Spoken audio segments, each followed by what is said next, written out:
I'm so tired of people saying that it's just a movie, it's just a comic book, it's just a TV show. No, it's not. Stories are the building blocks of our culture, of ourselves, even of our own psychology.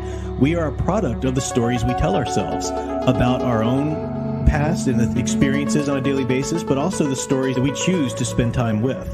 What types of values or feelings or whatever are they promoting? What types that we like to spend our time around? They're going to shape us. They're going to shape our personality and character, and they're going to shape our perception of the world and the acts and behaviors that we put out into the world. And people don't understand that. They go, it's just a movie. It's just this. I can like and promote whatever I want. Well, of course you can, but you should pay attention to the responsibility that you have. Consume stories responsibly. As a member of society, as a human being, responsibility to yourself. Consider the consequences. You need some balance. You need some certain criteria that is going to make sure you're promoting the right kind of works, or at least have thought through the type of work that this or that story is going to do in our culture, and then make your own decision whether or not that's something you want to support. Consume stories responsibly. Consider the consequences. Consume stories responsibly.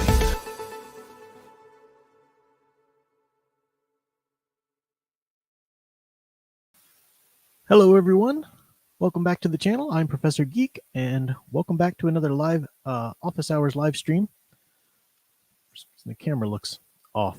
I just framed it up there before we started, but I guess it's good. I guess we're good. I'm still working on the lighting with this new room and everything. So welcome back, though. Great to see everybody. Going to get started in a second here. Let me move my notes so I can go through the chat and welcome people properly. See who we have here. Ghost Planet Max Inc., of course. Welcome to you. Welcome Nathaniel Zalozball.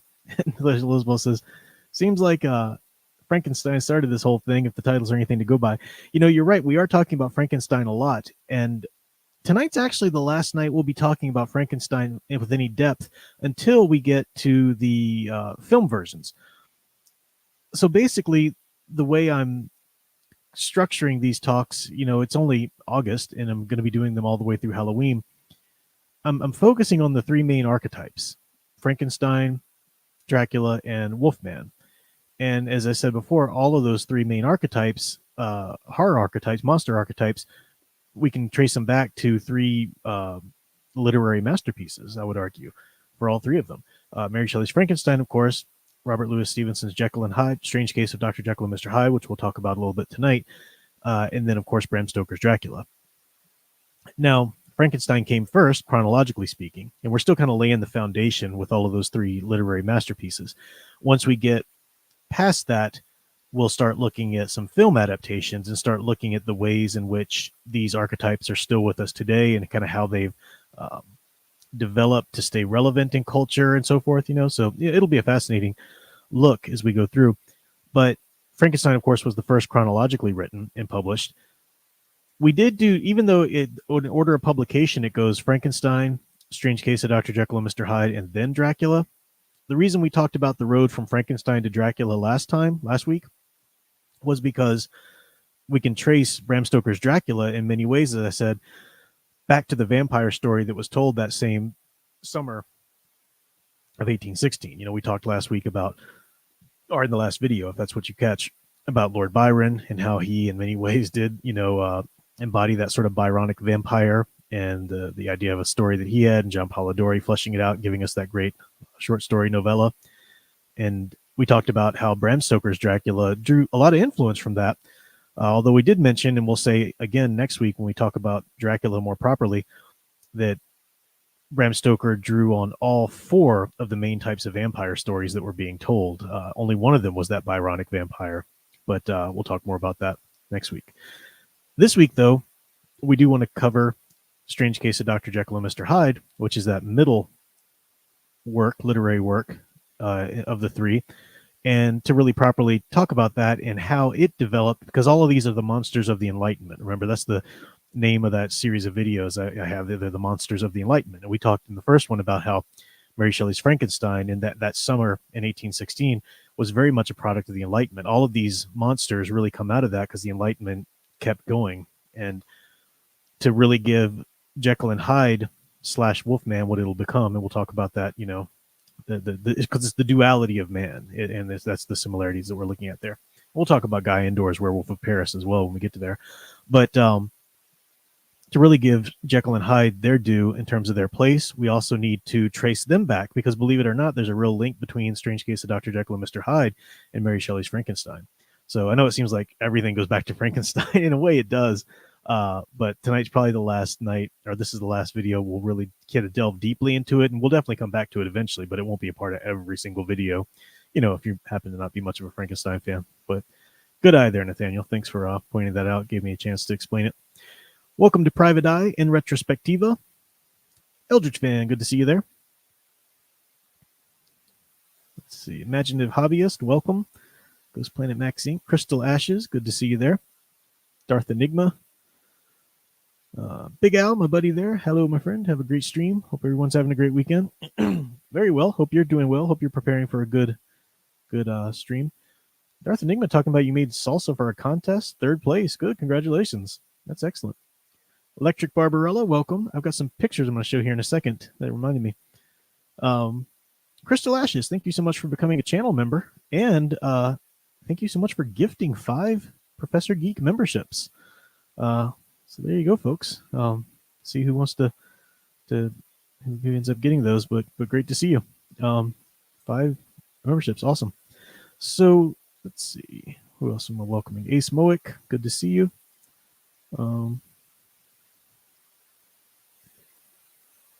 Leia Plus Size, Final Fantasy fan, of course, my dear sweet Sound Engraver is here with us, and so many more. Great to see everybody. Michael Scabati, Andre Hernandez. Good to see you all there. Matthew Flynn, haven't seen you in a while. Great to see you there. All right. So, if you guys recognize the video game I got in the background, the Dr. Jekyll and Mr. Hyde Nintendo game that angry video game nerd is famously ripped to shreds, but cool graphics anyway. Really cool cover. I like the package art and everything. It's pretty cool. Eldritch Fan 499, right before we get started, said off topic before you start. You old guys think new analog horror set in the 80s and 90s are the new gothic, capturing the feel of a past era.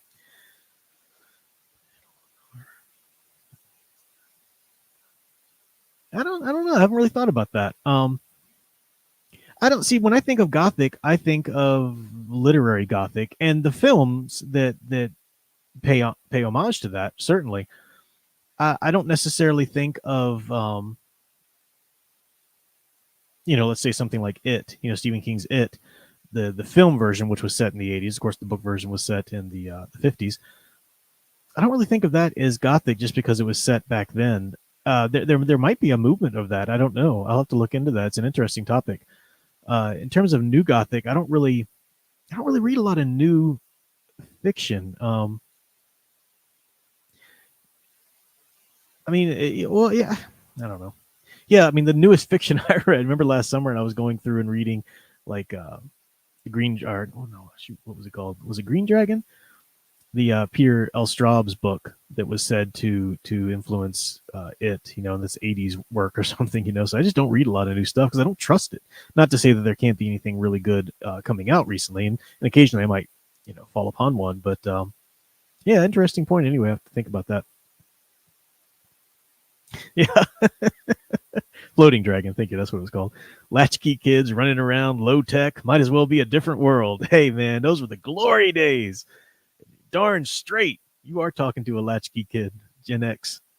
Yeah, technically technically it's called a Zennial. What I am, it's the very tail end of Gen X.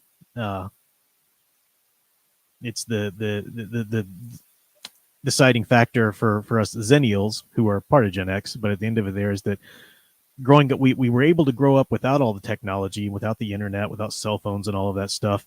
But somewhere like in our teens, like the internet hit. So we were also able to learn the technology, we're unlike a boomer, or even a early Gen Xers, had to come to terms with all this technology and learn this new technical world at some point.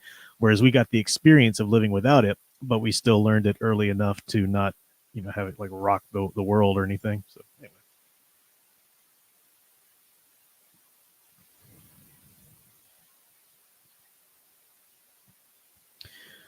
All right. One more comment before I get started here.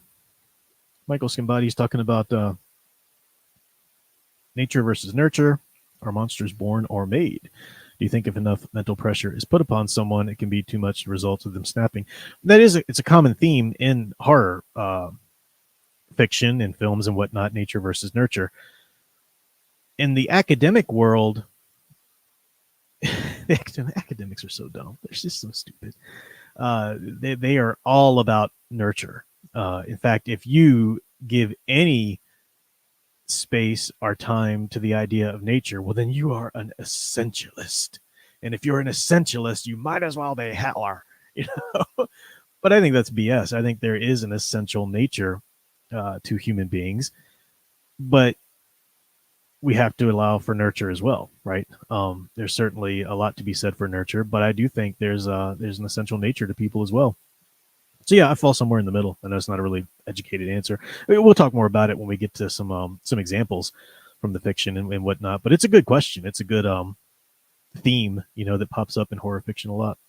So, all right. Andre Hernandez says, would you sacrifice AC to relive those days? Hang on now. You must be some little millennial punk or Gen Zer. We had air conditioning in the 80s, guys. This wasn't like the 1800s. We had air conditioning. And no, I would never sacrifice air conditioning. No. I will not live without AC. So they don't like the shadow over Innsmouth. Eldridge fan says, do they? I don't know. I don't know who this they is you're talking about. I don't know the shadow over Innsmouth. I know I need to catch up on a lot of things there, but yeah, sorry. All right, so dipping back to Frankenstein for a second. In order to understand our angle on Strange Case of Dr. Jekyll and Mr. Hyde, we have to understand that we are still dealing with the Enlightenment. This is the science, the scientism, the idea that we are all products of science. Remember, the Enlightenment in Europe especially was very much about doing away with any idea of God, religion and so forth, in parts of Europe anyway. Certainly in France, we talked about the French Revolution and so forth. And when we talked about Frankenstein, how Percy Shelley, Lord Byron, Mary Shelley, these are all the second generation romantics who were, very much against religion. Percy Shelley in particular was just wrote some horrible things, in on the one hand in support of atheism, but on the other hand, the fact of their romanticism, was getting in touch with the inner, what you would call a soul. So it didn't make a lot of sense. But what's interesting, I mentioned briefly last stream that the house that they shared in Geneva there, when they wrote, or during that summer of 1816, when they told each other ghost stories and whatnot, and the ideas for Frankenstein and the vampire story came about, it was the Villa Diodati. I always pronounce it wrong, but it was a house either lived in at one time or owned by John Milton. Of course, the great John Milton of Paradise Lost, who wrote Paradise Lost, wrote Paradise Regained.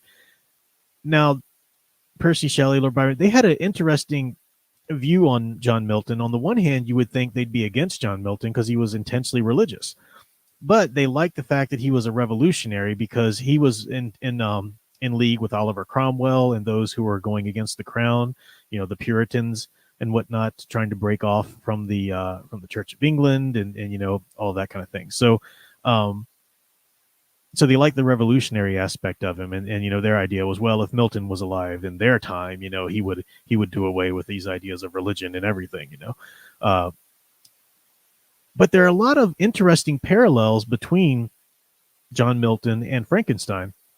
Frankenstein is subtitled Frankenstein, or the Modern Prometheus. So if you know your Greek mythology, Prometheus was a titan in many takes. Some tellings he's a god, but most tellings he's a titan, who were these beings that predated the Olympian gods of Greek mythology. But he's a you had this sort of divide at one point in Greek mythology of the Uranic gods, meaning gods of the air, sort of a higher order, higher intellect kind of gods, and then the chthonic gods, which is where we get the name Cthulhu. That's where Lovecraft took that from. Chthonic, which is like the baser, the earthly, correlating to like natural instincts and stuff like that, old, that kind of gods. And mankind is living on Earth, and they're without, think of man without fire, primitive man without fire, that staying warm, cooking, anything like that. So the story is that Prometheus, one of the Titans, against the will of the gods, stole fire from the heavens and brought it down to man. And so he's the great, bringer of technology, basically, because fire, of course, is the, the primal, element of technology. Heating things up, boiling it, steam, doesn't happen without fire. Certainly, like as I said, cooking, metalworking, all that kind of stuff. So, and he was punished greatly for it. He was chained. Zeus had him chained to a rock, and had was it an eagle or a hawk that would come by every day, or a vulture, I don't know, would come by every day and eat out his liver while he's chained to the boulder there. And since he's a god, since he's immortal, every day or every night the liver would grow back, and every day the bird would show up and eat it out of him again. So pretty wicked torment. Now eventually Hercules does free him is in one of the labors, according to many tellings, but that's the story of Prometheus. So in Mary Shelley titling Frankenstein a modern Prometheus, she's talking about Victor Frankenstein's at least thought of himself as trying to grab a hold of science and play God. Basically, that's one of the warnings of the Frankenstein novel is what happens when we try to overstep our bounds and we play God with science or whatever, and there's the idea of electricity and lightning and so forth too. Even in the book, those certainly more pronounced in the films, but the idea of like harnessing the natural powers and bringing, God's power down to earth, to use in our hands, that kind of idea. Now, how does that correlate to John Milton? Well, again, John Milton, Paradise Lost is such a classic literary work. If you haven't, if you're interested in reading kind of the classic canon, literary works of the English language, John Milton's Paradise Lost is certainly one you should read. And there's an epigraph actually in the book, which is great. And this is Adam, I think it's Adam, not Satan, talking to God and basically saying, did I request thee, maker, from my clay to mold me, man? Did I solicit thee from the darkness to promote me? And what the question is, it's Adam saying, look, I didn't ask to be created. And there's really something to that. There's really, I hear, I'm speaking as a Catholic Christian. So obviously, I would think, you can't question God. I understand this, but I think far too many theologians, even people who are in, the Christian religion, dismiss that. But that's a logical question. We in any religion, but certainly in Christianity, you feel like you owe something to God, your creator. By the virtue of being created, of drawing breath, of living life, you owe something to your creator. That's a basic element of just about any religion. And of course, in Christianity, there's the idea of a salvation from a sinful nature and so forth. So many other things that you would owe, your thanks and so forth. But I think you can't ignore that question. Like, well, okay, so I exist, and now I owe God thanks for that existence. But whoa, I didn't ask to exist. Now it's a question you can't answer, because how could you ask to exist if you didn't exist? Anyway, it's a big philosophical issue. But I just pointing out that it's too lightly pushed aside by a lot of people, and I think it should be dealt with and wrestled with a bit. Now, the novel Frankenstein wrestles with it quite well, because you've got the creature, Frankenstein's monster. Poor thing did not certainly ask to be brought into existence, especially in the horrible, Frankenstein monsterish appearance that it had, and the hard life that it gave, because Victor abandons it right after he creates it. So interesting. So there's a quote from Milton, and then there's a lot of the lessons from Milton just in there. The idea that Victor Frankenstein wanting to play God, overstep his bounds and trying to play God.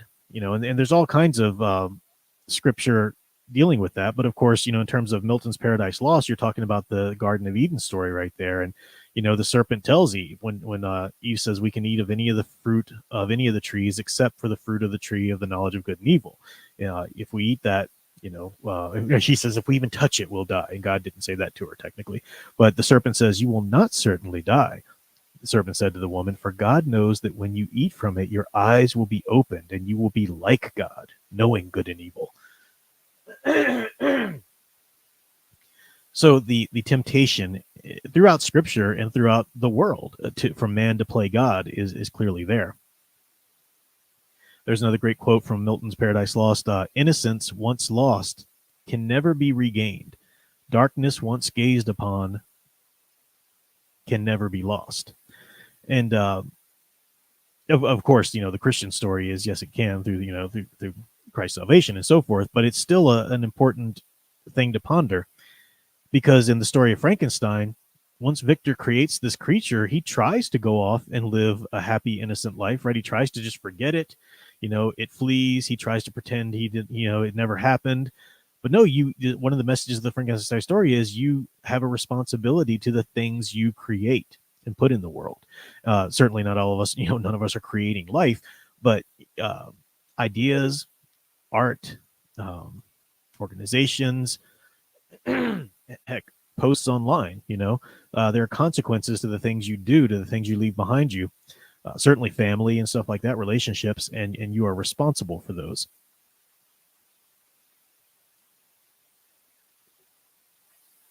So even in, the time of the Enlightenment with Mary Shelley, there's still, Mary Shelley showing that there is a real guilt and concern about this sort of casting aside any idea of God or authority and so forth. One brief thing to mention before I get to actual Strange Case of Dr. Jekyll and Mr. Hyde is that, especially in the stage versions and a lot of the film versions, Jekyll and Hyde and Frankenstein were really like, they kind of cross-themed.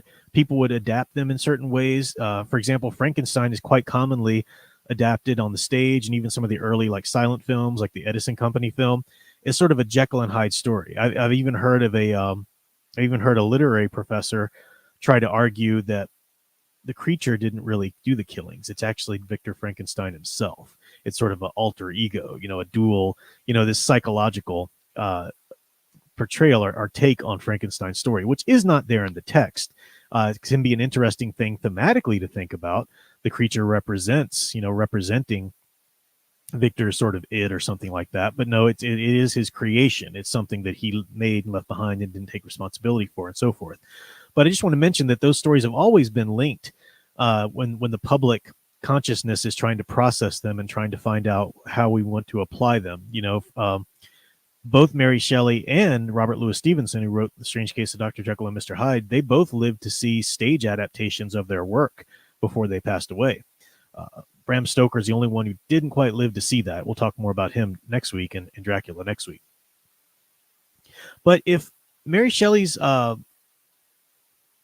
Frankenstein was, she had the idea of it in 1816. I think the first edition came out 1819.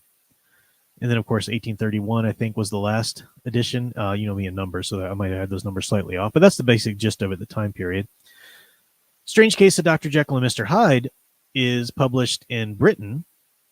Mary Shelley's Frankenstein was published in Britain, too. But Strange Case of Dr. Jekyll and Mr. Hyde was influenced a lot by Robert Louis Stevenson's own hometown in Edinburgh, Scotland. And this is the late century, 1888, I think the novella is originally published. Might be that. But the idea is that, we've got the bulk of a century having passed, and we've gone from the Regency period. Remember last time we talked about how Frankenstein, Lord Byron, Percy Shelley, all that took place in the Regency era, called that because you had George IV was too young to rule. After George III was deemed mad and unfit to rule, okay, well, George IV is going to take the crown, but he's too young, so a regent had to rule for him, until he was of age. So they call that era the Regency era. And that's the era portrayed, as I said before, in like the Downton Abbey and a lot of those, silly little soap operas and stuff that you see today, because it was just sort of a juicy era to tell sort of a melodrama in. On the one hand, you still had, certainly in Britain in places, the traditional aristocracy, which is flashy in this, styles and everything. But you also had these new ideas of the Enlightenment pouring in. So there's places or room for, affairs and all kind of stuff that soap operas love. By the time we get to Strange Case of Dr. Jekyll and Hyde, though, we've moved from the Regency period to the Victorian era. Queen Victoria, gave her name to this era. And it's an important different area, as the century progressed. A lot of different things happened, especially in Britain. But for one thing, it's the Industrial Revolution is taking place. A lot of people are moving from the rural areas into the cities, so city populations are swelling. There's a giant divide between the poor and the rich, especially in the cities. This is Charles Dickens, this area, so think about the Dickensian stories or movies you've seen, whether it's Christmas Carol or Oliver or anything like that. This is the era we're talking about and dealing with now.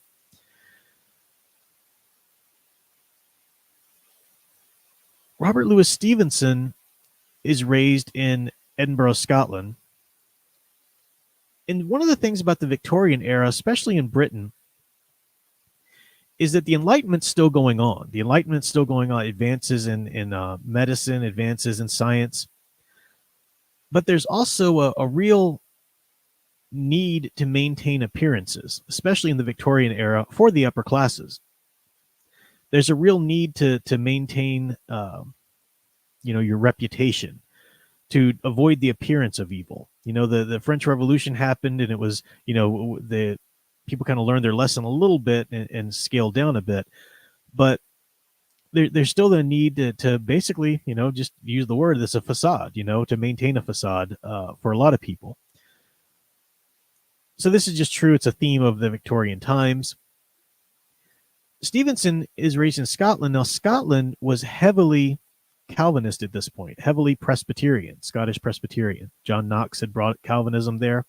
And what we see from even before Mary Shelley's Frankenstein, but with the Enlightenment, is a slow, steady progression away from any kind of authority or centralized authority. And we saw that, whether you're, yay Protestantism or not, that is something that happened when the Protestant sects broke off from the Catholic Church. They're saying no to the Catholic Church's authority.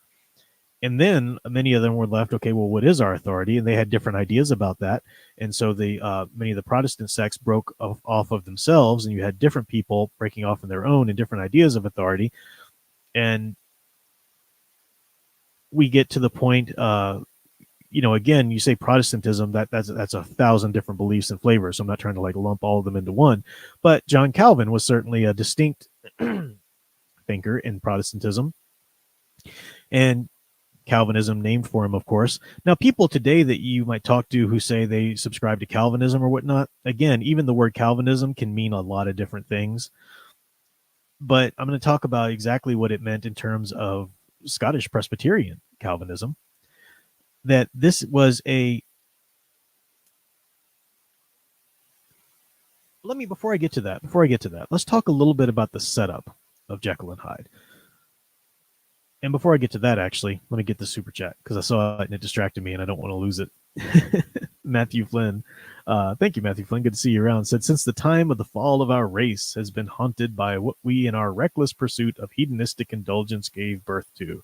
And he's quoting someone from 40K. Yeah. Of course you are. But good quote. That's a really good quote. And it's germane to what we're talking about, certainly. Definitely. So when you think Jekyll and Hyde, I see Ghost Planet Maxine talking about the Hulk, Incredible Hulk. We use Jekyll and Hyde in the vernacular. We tend to use it to say somebody kind of has a schizophrenic tendencies or something. You might say, oh, they're kind of a Jekyll and Hyde personality or something, which is horrible for somebody actually diagnosed with schizophrenia. But just anybody kind of turning hot and cold on you. Stories of Jekyll and Hyde. There's an evil side and a good side, or, in terms of a superhero, a strong side that's unbridled and the more self-controlled side or something like that. All of these have their seeds of truth that go back to the original work. But the original novella, Strange Case of Dr. Jekyll and Mr. Hyde, is quite different. You meet in that story Dr. Jekyll, who is a doctor like Dr. Frankenstein. Now, Frankenstein wasn't technically a doctor in the original novel. He was a college student, but he was a student of the sciences, a student of medical science, probably would have, become a doctor. We call him Dr. Frankenstein in the film version, certainly. But you got these two doctors there, and they're both playing God with science. Dr. Jekyll is playing with chemistry and trying to achieve a godlike action with these chemicals. But in the original novella of Strange Case of Dr. Jekyll and Mr. Hyde, Dr. Jekyll wants to separate his evil side, separate his baser nature, because he says within every man there's two natures. There's two men, one good, one evil. And he says if we can separate the two out, then the evil can go do his thing and the good can go do his thing, and the two won't struggle with each other, won't besmirch each other. So basically, in the Strange Case of Dr. Jekyll and Mr. Hyde, Dr. Jekyll wants to let his dark side out. He wants to go out and do all of the dark, wicked things that he's got a dark nature that wants to do. He wants to be able to do that and not be repressed by the Victorian era or his religion and so forth. And you think that, and I've taught this to students before, or I've been in literature classes before, and they think, I've heard the question, well, why is this whole thing with the chemicals, and why is he like trying to alter himself chemically? If you want to go out and like let your dark side loose, why didn't you just wear a disguise? Or you could go out and do whatever he wanted to, no one would recognize him, and he'd come back. And that's a good question, right? Except that it fails to take into account the religious context of the time and of the story, because the story immediately was taken as sort of an allegory of good and evil, like a object lesson, so to speak. I'm going to read a passage from the Bible, passage from Romans, and this is a basic idea of how Christianity sees the two natures of man. And then we'll talk a little bit more specifically of how Stevenson would have been thinking about this. But this is a passage from Romans. Said Romans 7. Did the good then, this is Paul talking, did the good then become death for me? Of course not. Sin in order that it might be shown to be sin. I'm trying to find a real relevant part. Here it is. We know that the law is spiritual, but I am carnal, sold into slavery to sin. What I do not understand, for I do not do what I want, but I do what I hate. Now, if I do what I do not want, I concur that the law is good. So now it is no longer I who do it, but sin that dwells in me. So you've got this idea that there are two natures within man, the flesh and the spirit. And you're trying to give over the will of the flesh, to mortify the flesh for the power of the spirit to take over. Now, in Catholic Christianity, certainly, which held sway in Scotland for a long time before Presbyterianism kind of uprooted it. The Mary Queen of Scots, was from Scotland as well. The idea of salvation is that you need to cooperate with grace. Grace saves you, sure, you're saved by grace, it's not by works, but you need to cooperate with that grace. Salvation isn't a one-time thing. It's not just, you say this special prayer and boom, you're saved forever. It's okay, you're saved, now you need to cooperate with that grace. So you need to grow in good works and grow in holiness and give yourself to that spiritual side of yourself and say no to your flesh and so forth. That's part of your being saved. That's part of your daily walk. Calvinism has some different ideas about it, and this is what Stevenson grew up with. Strict Scottish Presbyterian Calvinism at the time said that God already decided who was going to heaven and who was going to hell.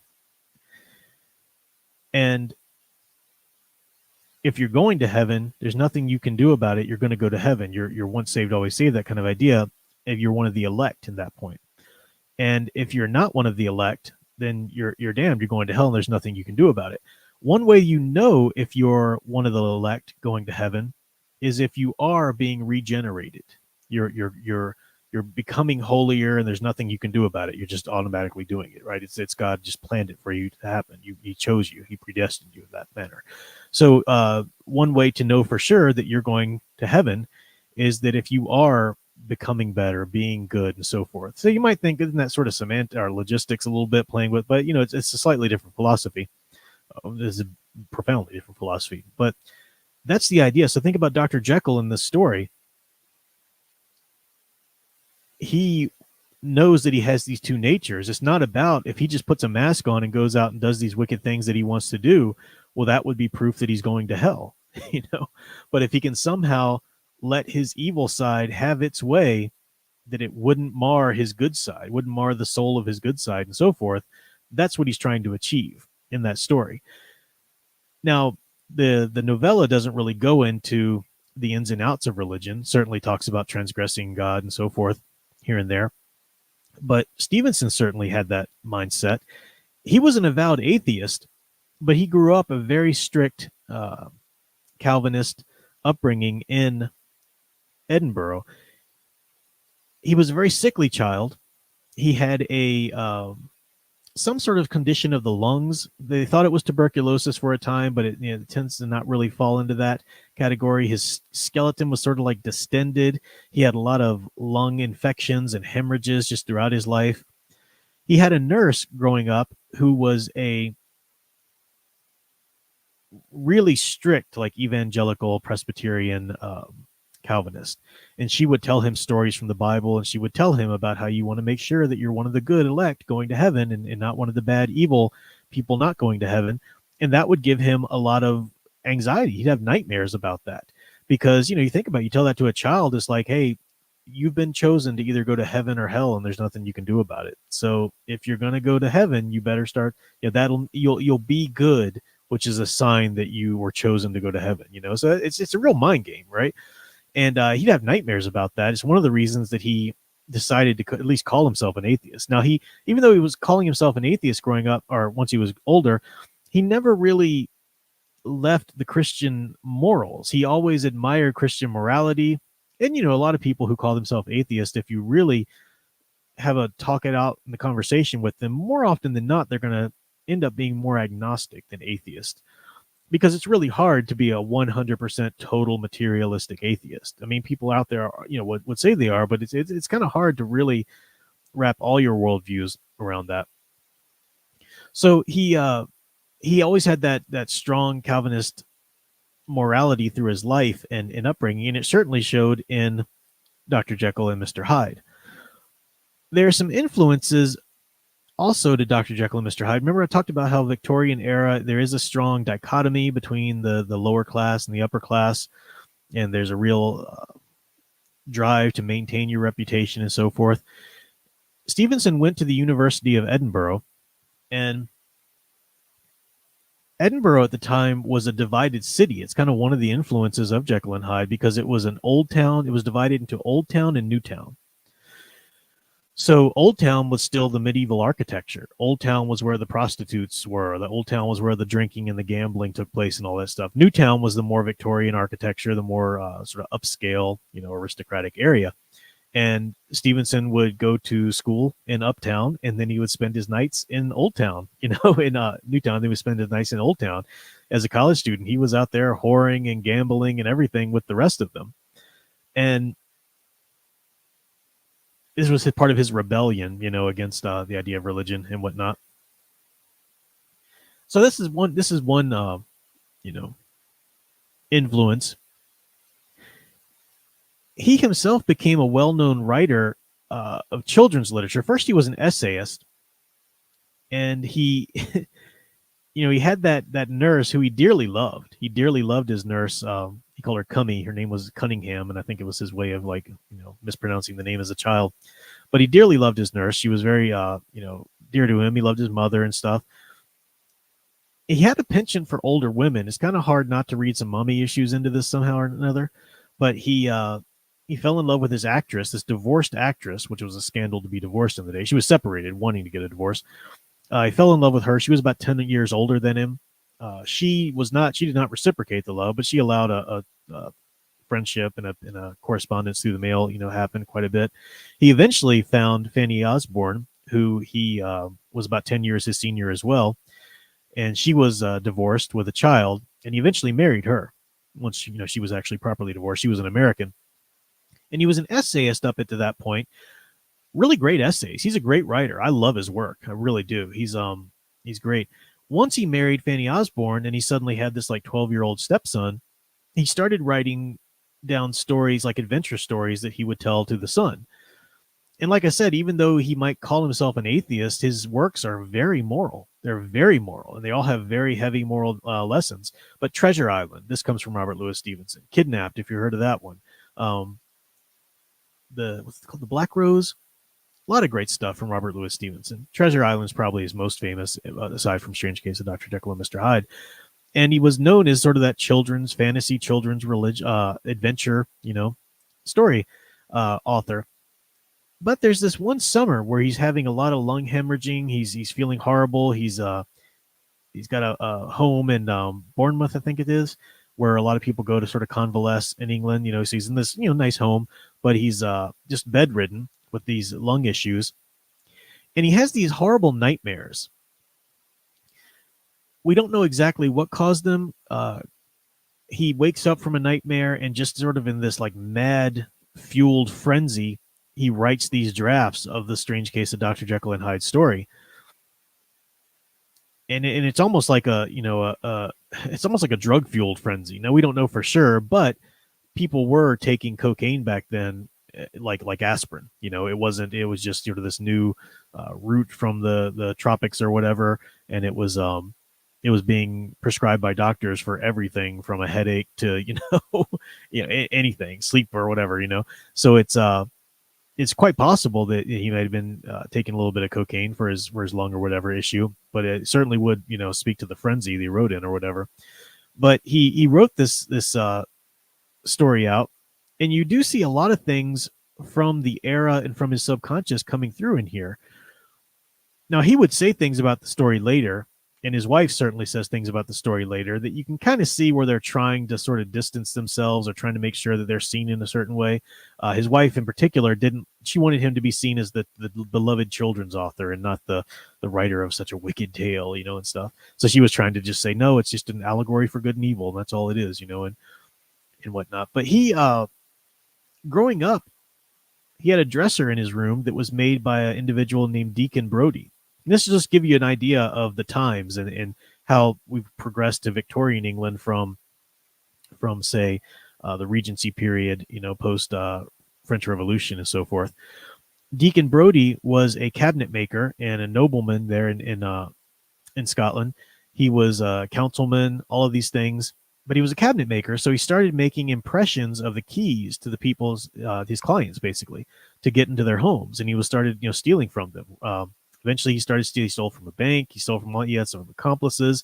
It was a big scandal. It was a big deal. He's kind of sort of a beloved rogue character over there now. You'll see like pubs and everything named after him and whatnot. But he was on the run when he was found out. He was eventually caught and hanged and so forth. But young Robert Louis Stevenson grew up with a cabinet, having been made by Deacon Brodie. So there's that duality of life, the public self and then the private self that you try to keep hidden. Stevenson also had a friend, Chantrel, I forget his first name, Monsieur Chantrel, who's a French teacher, a Frenchman, who Stevenson would have been a colleague with, would have been one of his acquaintances. And Chantrel was, it came out later that he was a rapist.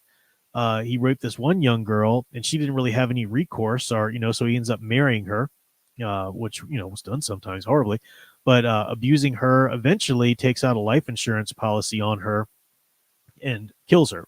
He poisons her with opium and so forth, trying to make it look like it was an accident so he could get this life insurance. Was a really wicked individual, and once it came out, it was big news because he was this upstanding citizen, but he had this secret life. And Robert Louis Stevenson would have gone to his trials. He went to the trials. We know that much, hearing the stories and whatnot. And Chantrel was to the very end, like they asked him, do you need anything in your prison cell? And he's like, send in some whores and some booze, I mean, and when they're about to execute him, he's like, I hate all, if I could end all of mankind, I would. I hate you all, and this and that, So it was very much like a Mr. Hyde character. I mean, if you see, especially some of the film versions of Mr. Hyde, like, dang, you see the influence coming from this Chantrel character. So a lot of those influences are around in society, and particularly in Stevenson's upbringing, with the strict Scottish Calvinism there. And he writes this story. it immediately is looked at as, like I said, a moral lesson of good and evil. Preachers talked about it from the pulpit.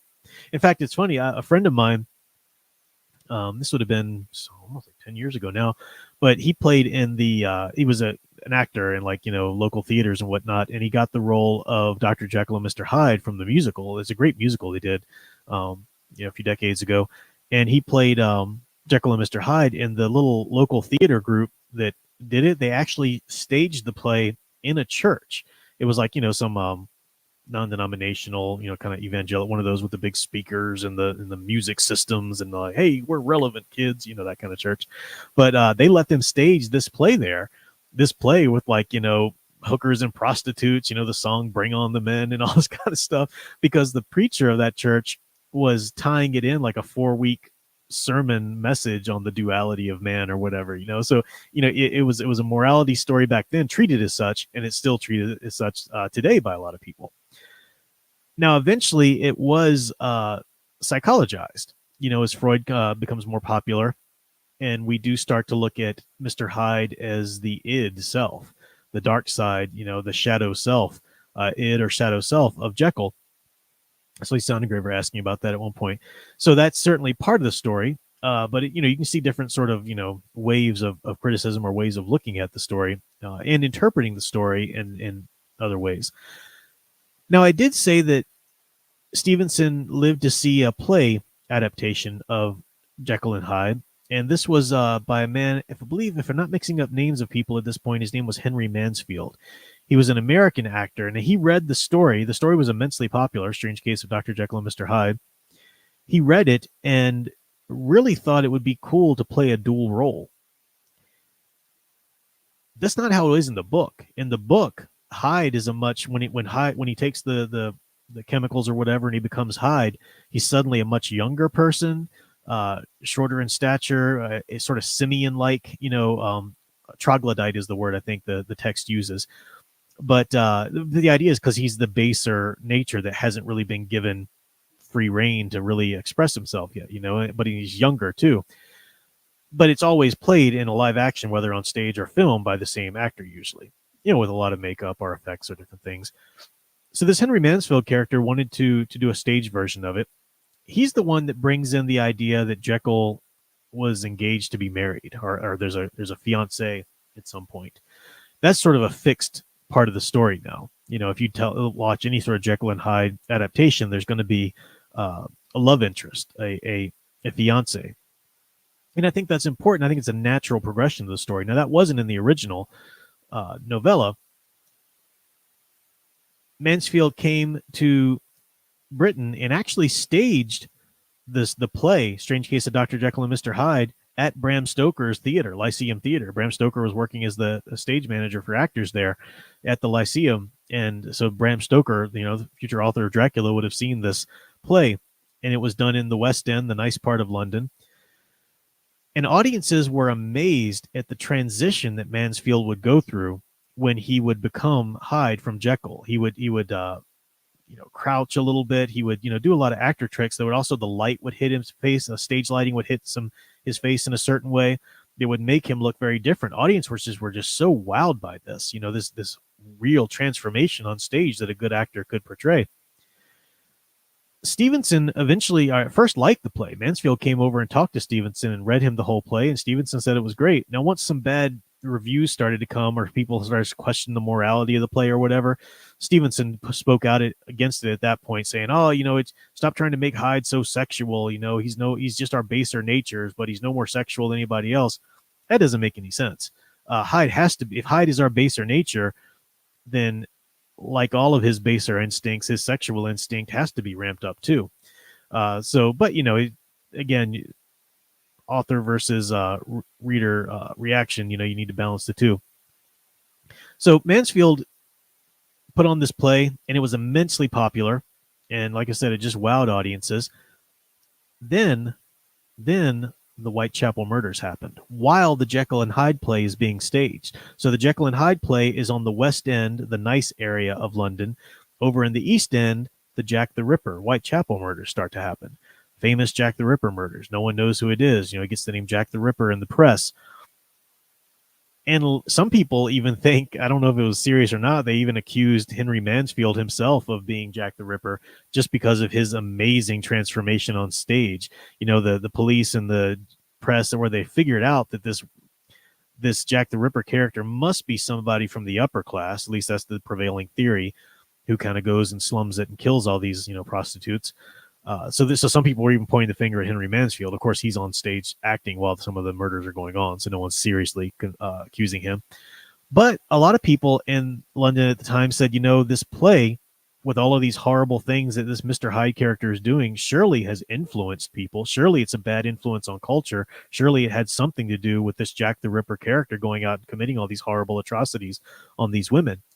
And it got to be such a scandal that Mansfield actually had to close the run of the play. He closed it early, and he did the last night as a benefit for like jobs for the homeless or whatever over in the East End, as a benefit. And he famously came out and said, we're closing the play early because there are horrors enough outside. We don't need to keep playing horrors inside. There are horrors enough outside. It made a lot of people happy, whatever. But because of that, because of the play, because of the Jack the Ripper murders, that's really colored how we see the story, how we see the archetype of Jekyll and Hyde. It's the rampaging, uncontrollable murderer. In the book, Hyde only murders one person, and it's done at some, not instigation on the person's part, but like Hyde wasn't going out to look to murder, but it happens, and it's one murder that happens in the novella. But in any kind of iteration of Jekyll and Hyde, this is a being who you don't want to mess with, who would murder you in a heartbeat, and so forth. So that Jack the Ripper case really kind of colored in the public perception how we think of Jekyll and Hyde, even to this day, unless you're looking at him as more of a, certainly in terms of the Wolfman. I mean, when we start to move in this duality of man archetype away from Jekyll and Hyde over to the Wolfman, then we really have solidified into that uncontrollable urge within you. Man has two natures, right? This starts in Jekyll and Hyde. What do they say in the Wolfman movie? Even a man who's pure of heart and says his prayers by night will become a wolf when the wolfbane blooms in the full moonlight. Anybody, no matter how good you are, you've got that base nature within you. You've got that wolf within inside of you. You've got that Mr. Hyde inside of you. And that's the battle of mankind. It's the plight of man. And it's certainly true, psychologically, religiously, whatever angle you have on it, definitely. So we see it all come from Jekyll and Hyde here. This is the basic premise. Now, with all of these stories, we're going to go far more deeply into it when we start looking at other iterations. Then we'll start looking at particularly what was in the book and how the archetype developed and changed and so forth. But I'm just trying to give us a good basic foundation in all of it first, because that'll help us understand and go forward. We are going to look at some important film adaptations. We'll talk about some of the stage adaptations. I gave kind of, a brief overview there of Stevenson and of Jekyll and Hyde, but we're going to come back to it. Don't worry. Just minding our time and everything. So, yeah. Yes, and we're blaming the art for wrongdoings. That's not the first time that they did that, and it certainly won't be the last, but it, Victorian England, I can see why Mansfield would have, go ahead and bowed to that. So, there are all kinds of theories. People still don't know for sure who Jack the Ripper was, Studio 96 films, but that's one of them, definitely. Let's see. What else is going on here? Did I miss anything in the chat? Crystal Ashes said that, unrelated, I know that's meant to be the Wolfman on the desk there, but for some reason it looks like an oddly proportioned Winnie the Pooh to me. I can see that maybe from back there, but it's Lon Chaney. Get the focus on it. It's not going to focus up for me, but anyway, Lon Chaney's Wolfman. These figurines, I forgot the name of the manufacturer that did these. They're not exact likenesses of the Universal monsters, but they're pretty close, especially the Frankenstein with Boris Karloff there. They were. These are some good little. Under Hannah says, "Do you like Calvinism?" Why would you ask a loaded, controversial question like that? Well, first of all, when you say Calvinists, it's almost like saying Christians. There are different flavors of even Calvinists. Some Calvinists won't believe so forth, this and that. Here's the thing about Calvinism, though, and this is one attribute I didn't mention, and this is what we really see in Jekyll and Hyde. One of the tenets of Calvinism is the total depravity of man. Now, I'm obviously not a Calvinist. I don't believe in Calvinism. I'm a Catholic. Catholicism, which held sway through Europe, even in Scotland, for a long time before the different factions of Protestantism and certainly Calvinism, really took root in Scotland. Catholicism says that everything God created is good. Now it becomes corrupted by sin and sin nature, but it's basically God doesn't create anything that's not good. So you're not totally depraved. You need to work on choosing good over evil, just in a nutshell. There's a whole philosophical conversation we can have. But the tenet of Calvinism that the total depravity of man is that there's nothing good you can do. There's not even anything remotely like a good work you can do. There's nothing you can do that would even look like cooperating with saving grace. Everything good of you in your life comes from God doing it through you. Again, sometimes it can kind of seem like it's a matter of logistics, cooperating with grace versus, taking on the regeneration of a predestined, elect or whatever. But that depravity of man is a real tenet that you can see reflected in the character of Mr. Hyde. But it became so much more than that. I mean, here I am, not really somebody that agrees with Calvinism, and yet Mr. Hyde is just one of my favorite characters. What an icon! What a powerful, profound character to teach us, about life and culture and morals certainly and whatnot. So, yeah, pretty fascinating there. We'll go much farther into that once we get into film versions of it too and start looking at different things. Matthew Flynn, you did a second super chat and I missed it. Let me go back and check that then. Oh, I did. Thank you. That's not the full quote. I would have to pay 300 pounds for the full quote. We'll go ahead and write it out in the chat there. If it's not too long, I'll read it. And because it was at the start of the quote anyway, was certainly germane to the topic there, authority and good versus evil and everything. Yeah, a lot of you are pointing out some of the comic characters based on the characters. Mr. Hyde, Jekyll and Hyde are, the public domain characters, so they're going to end up showing up in the comic book universes like Dracula, like Frankenstein. Again, these big three. I mean, think about any real. Well, we'll talk later and try and make this argument later, but I would still say that any real monster character you have can be traced back to at least one of these archetypes. Some of them might be sort of a blending of two or whatever. But it's pretty fascinating. The werewolf in particular is fascinating when we talk more about that. Next week, we're going to talk about Bram Stoker's Dracula. But when we get to the werewolf, that started as an aspect of vampirism. Dracula in the novel, for example, he can become a wolf, and just sort of that idea of the were creature. We'll talk about that lineage too. But eventually it gets applied to the Jekyll and Hyde duality of man archetype, and it's just a perfect fit. And it's stuck ever since.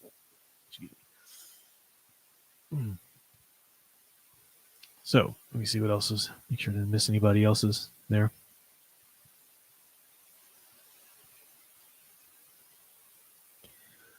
Right.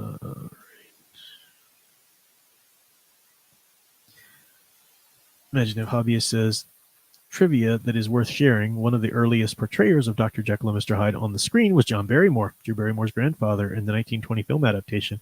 You're right, and that's one of the films. If I were to recommend to you some seminal film adaptations of Jekyll and Hyde and Frankenstein, because the thing about Jekyll and Hyde and Frankenstein were adapted to so many, even just silent films. Both of them were done a lot on stage, silent film, certainly in films. Before Universal famously did the Universal monster movies and Paramount did the famous Frederick March's Jekyll and Hyde. But yeah, in terms of seminal works of Jekyll and Hyde, it's interesting to look at a lot of the little silent films just to see different aspects. But the John Barrymore 1920 silent Jekyll and Hyde film is amazing. It's absolutely amazing. And John Barrymore does an amazing job, just an epic job of, I'm trying to see if I can find a picture, of playing Jekyll and Hyde. When he's Hyde, he sort of has a cone-like head to sort of show the, the less evolved character or whatever. Come on. Why is my internet being weird?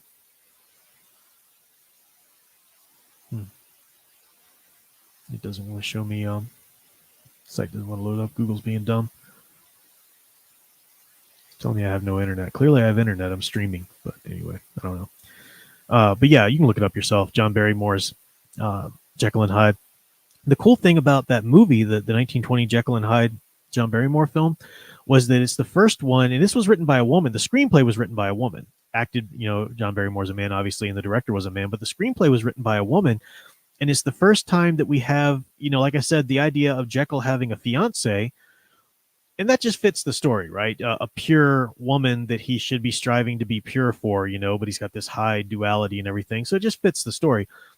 But the writer, I forget her name, who wrote the screenplay for the 1920 John Barrymore film, introduced the character of Nita Naldi was the actress. I forgot the character's name in it, Lucy or something like that. But she was a prostitute, basically, this showgirl prostitute. So you had the duality of the dark woman, the prostitute versus the pure virgin.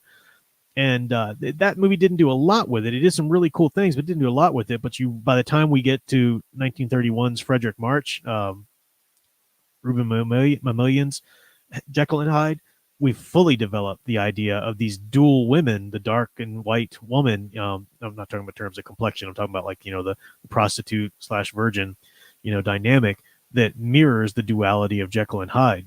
And it's just a wonderful addition to the story. It really develops it all. So I would say John Barrymore's 1920 silent film and 1931's Frederick March.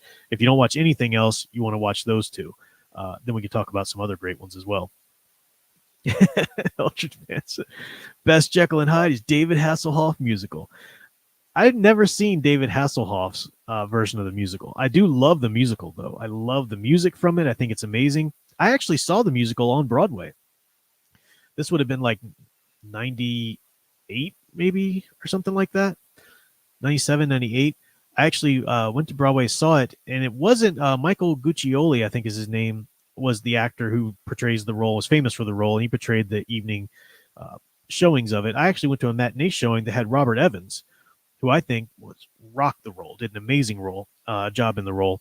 He's known for doing other, big Broadway roles. But Linda Eder, if you know your Broadway, I'm kind of, showing my Broadway, my show tune side here. But Linda Eder was the woman who really made the role of Lucy, I think her name was, who's the dark prostitute, character. There's Emma, I think her name was, Jekyll's pure fiance, and then this prostitute that Hyde goes to seek out, who is Lucy. And Linda Eder did a wonderful job in that role, and I actually saw her live on stage, and it was great. It was wonderful seeing it. And I even played bass in some musical reviews of Jekyll and Hyde, so I'm really well acquainted with the musical, but I've never seen Hasselhoff's version of it. I know it exists, and I love the Hoff, so I'm not imagining it's going to be the best version of it, but I got to watch it at some point. Thanks for reminding me there, Eldridge fan. Oh yeah, Tony Grigo, Jekyll and Hyde, John Malkovich. Yeah, in the Mary Riley. Yeah, the movie. There's a book done about what if Jekyll and Hyde had this maid who's bearing the brunt of it a lot, and they did a film version of it, which I think was Julia Roberts, wasn't it, as Mary Riley, and John Malkovich as Dr. Jekyll. Yeah, so there's been so many versions. Yeah, Private Eye, Nutty Professor, absolutely. That's there. In fact, one of the things I'm going to watch tonight is I got a nice Blu-ray copy of the Frederick March Jekyll and Hyde from 1931, because that movie was the censor. Once the Hays Code came into effect, they censored it and cut out so much of it. Some of it was lost for a long time. They finally found all the parts of it that have been restored, well, for the most part, restored. And it's a beautiful Blu-ray version, and I have that. And it the last thing on that I haven't watched special features wise is I think it's called Hyde and Hare, but it's the Bugs Bunny cartoon, one of the many Looney Tunes / inspirations they did. I think Tom and Jerry did a bunch of inspirations from Jekyll and Hyde, but Hyde and Hare is one of the classic ones. Bugs Bunny with Dr. Jekyll and Mr. Hyde. That's the last thing on the DVD that I watched as a kid, but I haven't seen it in ages, so I'm going to watch that tonight. But yeah, Nutty Professor. I mean, without the Jekyll and Hyde iconic archetype, we wouldn't have any of these kind of characters in stories. Yeah, Hammer Horror. We'll talk about some of their iterations of it. Definitely. Yeah, I'm not crazy about the Eddie Murphy remake of Nutty Professor. I know a lot of people like it. I'm not, against it, but I prefer the Jerry Lewis one. Definitely. Dr. Jekyll and Sister Hyde. Yeah. What was the one that I actually liked? Because some of them have been done where like the Hyde is a woman or type character or whatever. The only one that I thought was, or the one I saw that I thought was kind of interesting, probably because I like the actors, was Tim Daly playing Dr. Jekyll. And I think, shoot, what's the actress's name? Sean, can't remember her last name. She was Chani in David Lynch's Dune. Can't remember her last name, but she played the Hyde woman version of him. It was a funny movie. It was good. I liked it anyway. Yeah, that's the famous part from Eddie Murphy's Nutty Professor. Yeah, Sean Young. Thank you. Yeah. So that is my talk on Jekyll and Hyde. I was hoping it would be a little more ordered. I had it more connections made in my head. I'll see what I can do with editing of it a little bit, and we will see if I can put it together as its own video or if I have to represent it. But it's the next step. We talked about Frankenstein. We talked about Frankenstein making its way to Dracula. Now we've talked about Frankenstein making its way to Jekyll and Hyde. Now we're going to talk about Dracula proper next week and some vampire stuff, and then we're going to keep moving ahead into how these archetypes continue to progress through our culture. Yeah, Andre Hernandez. That's one of my daughter Alyssa's favorite stories. Alvin and the Chipmunks meet Frankenstein and the Wolfman. Yeah, she loves the Alvin and the Chipmunks. She's a big Alvin and Chipmunks fan, and Chipettes, of course. But I like those movies too. Those are fun. And all the Scooby-Doo movies with the characters and whatnot, or old television shows, they're great. So yeah. All right. Well, I'm going to go ahead and wrap it up there. Been quite a night.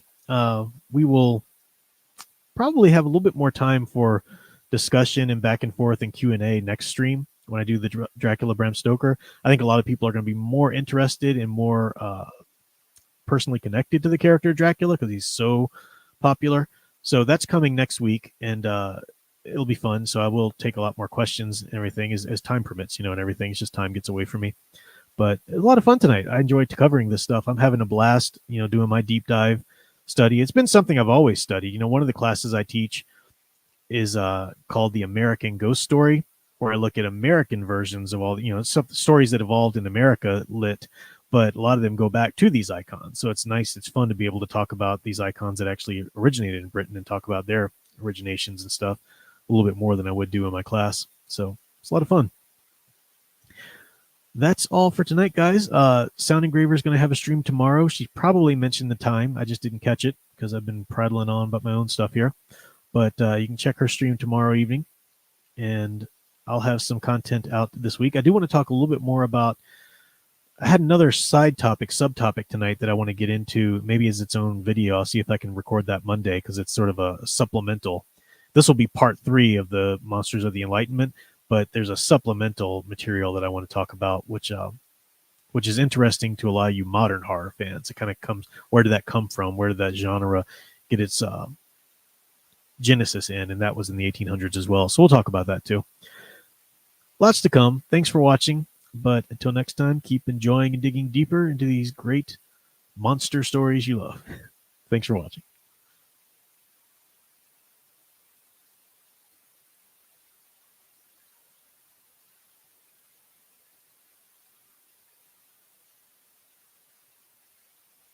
Is it ever going to go off? Oh, it can't end. Having trouble. It can't end the stream. That's crazy. It said there's having trouble with internet connection, so it can't end the stream. Of course, that's ridiculous because if there's no internet connection, then the stream wouldn't be there. So I think I'm just going to shut the computer down. That'll end it. But yeah, anyway, bye. Get this thing shut down. Let's see. No, there's no graceful shut off on this.